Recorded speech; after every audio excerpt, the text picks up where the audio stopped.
Assalamualaikum warahmatullahi wabarakatuh.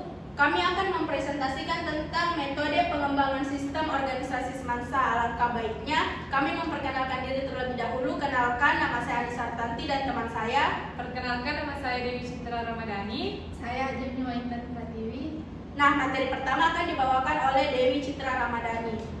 Nah, di era digital saat ini, SMA Negeri 1 Parepare masih melakukan cara yang manual dalam pendaftaran organisasi dan komunitasnya.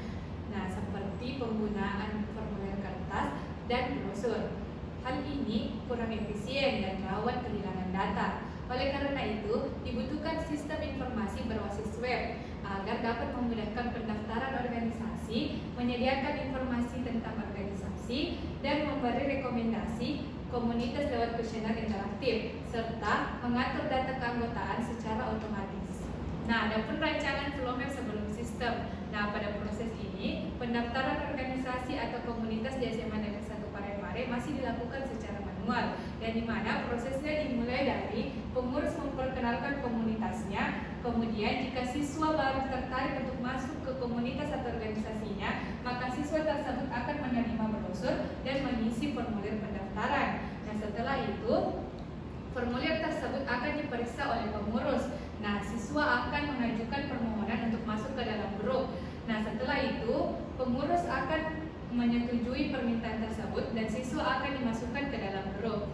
Nah, hal ini menandai bahwa proses pendaftaran organisasi atau komunitas di SMA Negeri 1 Parepare telah selesai. Nah, adapun flow map sesudah sistem. Nah, pada flow map sesudah sistem, alur kerjanya sudah digital, yang dimana siswa cukup login ke platform web, mengisi kuesioner minat, memilih organisasi, dan mengirim formulir online. Nah, proses ini dipantau oleh ketua organisasi dan admin, serta hasil seleksinya akan diberi notifikasi secara otomatis. Nah, selanjutnya desain sistem. Nah, yang pertama ada tampilan awal dari desain sistem. Nah, selanjutnya ada halaman login dan ada halaman utamanya. Nah, selanjutnya akan dilanjutkan oleh teman saya Jemima Intan Pratiwi. Nah, selanjutnya ada tampilan halaman organisasi atau komunitasnya. Setelah itu, ini adalah tampilan pendaftaran organisasinya. Nah, yang di sini ada halaman rekomendasinya. Selanjutnya ada rumusan masalah sistemnya. Nah, yang pertama itu proses pendaftarannya masih dilakukan secara manual, sehingga ini tidak efisien dan rawan kesalahan. Nah, yang kedua itu kesulitan distribusi informasi organisasi karena tidak adanya sistem informasi yang terpusat. Nah, yang ketiga itu minimnya panduan pemilihan organisasi bagi siswa yang belum mengetahui minat dan potensi mereka.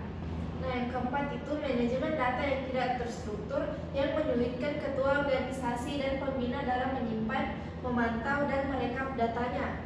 Nah, yang terakhir itu kebutuhan digitalisasi proses administrasi agar lebih cepat, transparan, dan terdokumentasi dengan baik. Selanjutnya, tujuan dari pengembangan sistem ini yang pertama itu meningkatkan efisiensi proses pendaftaran organisasi melalui sistem daring tanpa formulir fisik. Yang kedua itu memberikan akses informasi organisasi yang lebih mudah dan terstruktur kepada siswa. Nah, yang ketiga itu membantu sistem mengenali minat melalui kuesioner digital. Yang keempat, mempermudah pengurus organisasi dalam memverifikasi dan mengelola pendaftaran secara otomatis. Nah, yang kelima itu mendukung proses digitalisasi administrasi sekolah, khususnya dalam pengelolaan kegiatan siswa. Nah, yang terakhir itu menyediakan data yang dapat dianalisis dan pengambilan keputusan oleh admin dan pembina organisasi. Nah, materi selanjutnya akan dibacakan oleh Anissa Tanti.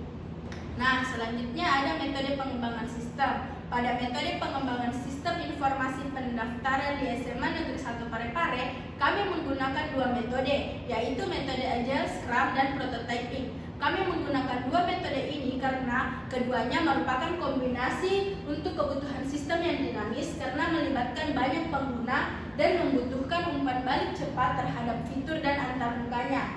Adapun Scrum memungkinkan pengembangan bertahap dalam beberapa sprint dengan evaluasi yang berkala, sementara prototyping digunakan di tahap awal untuk membuat desain sistem agar pengguna dapat langsung memberikan masukan.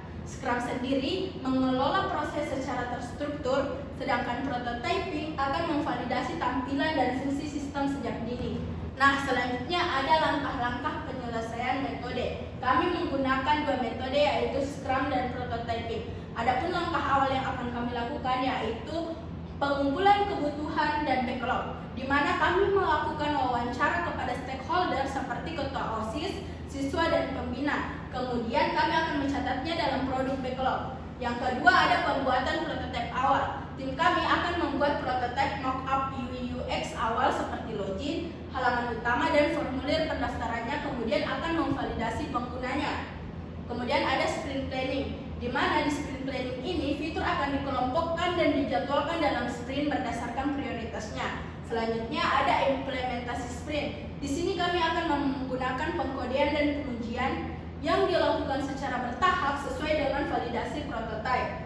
Kemudian ada sprint review dan retrospektif, di mana hasil sprint akan ditinjau bersama stakeholder dan apabila jika perlu akan diperbarui. Dan jika tidak, kami akan melanjutkan ke sprint berikutnya. Kemudian yang terakhir ada integrasi dan evaluasi, di mana semua fitur digabungkan menjadi utuh dan dievaluasi sebelum digunakan. Nah, selanjutnya ada implementasi pada studi kasus pendaftaran sistem organisasi di SMA Negeri 1 Parepare. Akan ada dua tahap pengembangan, yaitu pengembangan prototipe dan pengembangan Scrum.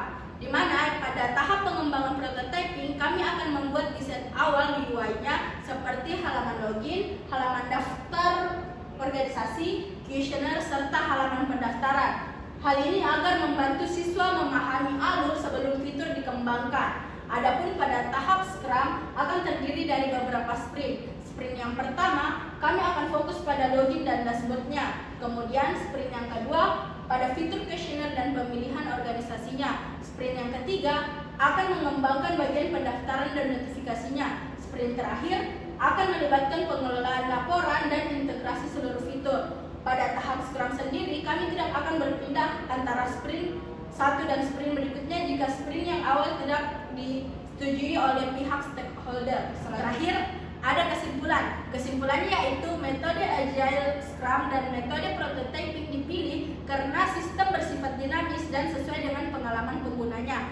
Adapun metode Scrum sendiri, pengembangannya secara bertahap dan terstruktur, sedangkan pada tahap prototyping akan membantu pengguna memvisualisasikan sistem sejak awal. Kombinasi ini akan membuat sistem lebih responsif, cepat mendapatkan umpan balik, dan akan sesuai dengan kebutuhan siswa, admin, serta ketua organisasinya. Adapun pendekatan ini untuk mendukung pengembangan yang adaptif, terstruktur, dan terkolaboratif. Itulah tadi pemaparan presentasi dari kelompok kami. Lebih dan kurangnya mohon dimaafkan. Wassalamualaikum warahmatullahi wabarakatuh.